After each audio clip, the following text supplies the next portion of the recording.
Arikkady toll gate സമരത്തിന്റെ ഭാഗമായിട്ട് നാട്ടിലെ ജനങ്ങൾക്ക് സ്കൂൾ പഠിക്കാൻ കിടാക്ക് നല്ലോണം ബുദ്ധിമുട്ടായിക്കൊണ്ട് ആരിക്കാടിന് അപ്പുറത്തേക്ക് ബസ്സെല്ലാം പോകാൻ വിടുന്നില്ല. അപ്പോൾ കുമ്പളയിൽ പഠിക്കുന്ന കിടാക്കളെല്ലാം ആരിക്കാടിയിൽ നിർത്തിയിട്ടുള്ളത്. അപ്പോൾ ഒരു സ്കൂളിലേക്ക് പോകാൻ നല്ലോണം ബുദ്ധിമുട്ടായിക്കൊണ്ട് അപ്പൊ ആരിക്കാടി ഇന്ന് നടക്കുന്ന പ്രതിഷേധം നിങ്ങൾ കാണണ്ടേ? ബാ ഞാൻ കാണിച്ചു തരാം.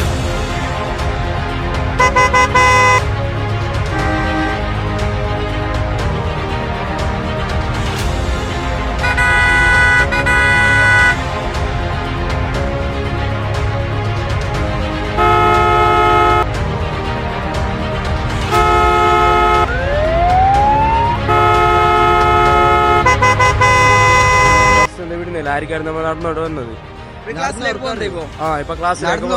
ആരിക്കാടിന് കുമ്പളേക്ക് എത്തുണ്ട് ഹൈവേയിലെ നടക്കണം ബെയിലോക്ക് ഞാൻ 8 മണിക്ക് കഴിഞ്ഞു ഇപ്പോഴും എത്തിച്ച ഒരു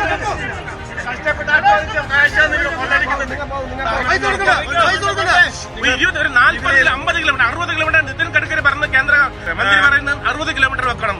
ഇവർ 20 കിലോമീറ്ററിൽ 2 ടോള്.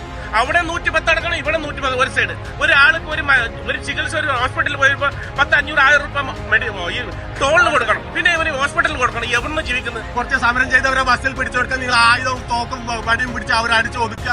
ഇതെന്താ ഇവിടെ ഞാൻ അവകാശം ഒന്നും ജനങ്ങൾക്കില്ലേ? ജനങ്ങൾ പൊട്ടന്മാരാണോ?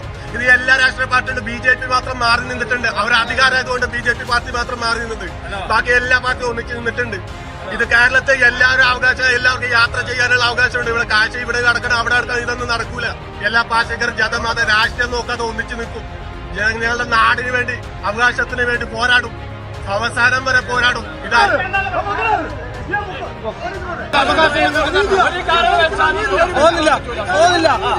ഒരു കാരണം വെച്ചാലും ടോള് നിലനിൽക്കാൻ പറ്റില്ല. ഈ അനീതിക്ക് നിങ്ങൾ പോലീസ് ഉദ്യോഗസ്ഥന്മാരെ കൂട്ടിക്കാൻ പാടില്ല.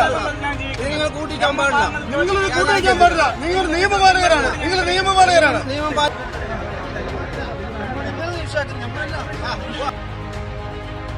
ടോൾ ഗേറ്റിനെതിരായിട്ട് സമരാക്കിയാൽ എല്ലാത്തിനും പിടിച്ചിട്ട് സ്റ്റേഷനിൽ കൊണ്ടുപോയിട്ട് ഇട്ടിന്. അപ്പൊ അതിന്റെ കൂടെ എന്നെ കൊണ്ടുപോയി. അപ്പൊ ഞാൻ വീഡിയോ എടുത്തിട്ട് എന്നെ കൊണ്ടുപോയി. അപ്പൊ കുമ്പളയിൽ ഇറക്കിട്ട് പുറത്ത് വന്നിട്ടാകുമ്പോ കുമ്പളയിൽ നിന്ന് ഉപ്പളത്തെ പോകാൻ വേണ്ടിട്ട് ബസ്സില്ല. അങ്ങനെ കുറെ സമയം ബസ്സിന് വെയിറ്റ് ആയിക്കൊണ്ടിടാം.